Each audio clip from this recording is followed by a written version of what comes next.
আসসালামু আলাইকুম ওরহমতুল্লাহ। সকলকে স্বাগতম। আশা করি আপনারা ভালো আছেন। মহান আল্লাহ তাআলা প্রত্যেকটি জাতির জন্য সময়কে নির্ধারিত করে দিয়েছেন, আর নির্ধারিত সময়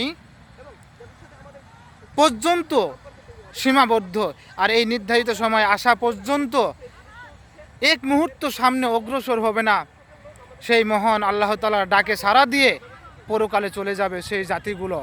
তাই আপনারা আসুন, মহান আল্লাহ তাআলার সকল বিধিবিধানকে মেনে, মহান আল্লাহ তাআলার হুকুমকে মেনে, কুরআন মোতাবেক এবং হাদিস অনুযায়ী নবীজির দেখানো পথ অনুসরণ করে যাতে আমরা চলতে পারি এবং মহান আল্লাহ তাআলার হুকুম আহকাম মেনে এই জীবনটাকে পরিচালিত করতে পারি, সেই অনুযায়ী যাতে আমরা চলতে পারি এবং সমস্ত মানব জাতিকে যাতে মহান আল্লাহ তাআলার পথে নিয়ে আসতে পারি এবং নামাজের দাওয়াত দিতে পারি, আল্লাহ তাআলার হুকুমের দাওয়াত দিতে পারি, সেই তৌফিক যাতে মহান আল্লাহ তাআলা আমাদের ভিতরে দিয়ে দেন।